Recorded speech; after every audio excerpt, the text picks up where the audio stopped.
ইমাম আবু হানিফা রহমাতুল্লাহ আলাইকে ওনারা ক্ষমতার লোভ দেখিয়েছে।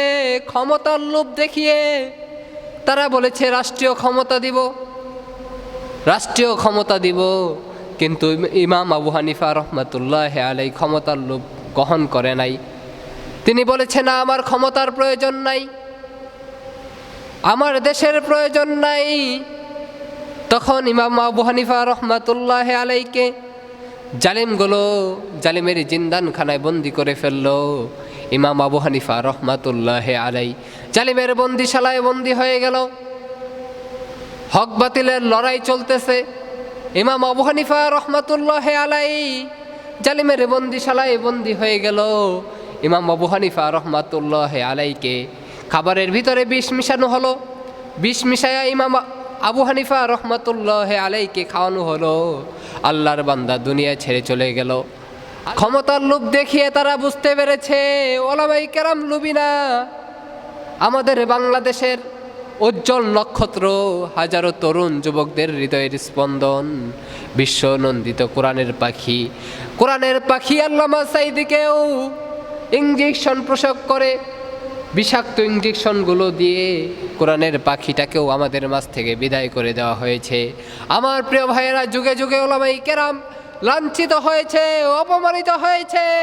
তাদের দোষ হলো একটাই, তাদের অপরাধ হলো একটাই, কোরআনের দাওয়াত দেওয়া, সেটাই হলো তাদের অপরাধ। কথা বলেন ঠিক কিনা? আমার প্রিয় ভাইয়েরা, আল্লাহর নবী, বিশ্ব নবী মুহাম্মদুর রাসূলুল্লাহ সাল্লাল্লাহু আলাইহি ওয়াসাল্লাম তাইফের ময়দানে গিয়েছিল কোরআনের দাওয়াত নিয়ে। আল্লাহর নবীর দাওয়াত তাইফের লোকেরা গ্রহণ করে নাই। তাইফের লোকেরা আল্লাহর নবীকে পাথর নিক্ষেপ করেছে। আমার নবীর শরীর থেকে রক্ত ঝরেছে। আমার নবীর দান মুবারক শহীদ হয়ে গিয়েছে। আমার নবী কোরআনের দাওয়াত দেওয়া বন্ধ করে নাই, ইসলামের দাওয়াত দেওয়া বন্ধ করে নাই।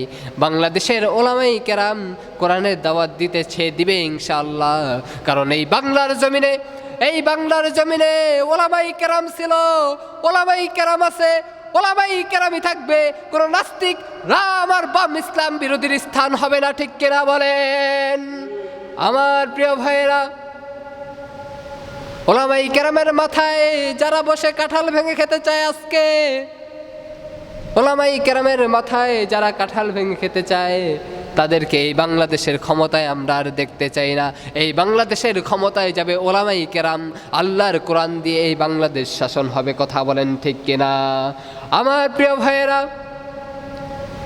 আল্লাহ রাব্বুল আলামিন কোরআনুল কারীমের ভিতরে বলেন, ওয়াকুল জাআল হক ওয়া যাহাকাল বাতিল। হে নবী, আপনি বলে দেন হক এসেছে তো বাতিল দূর হয়েছে।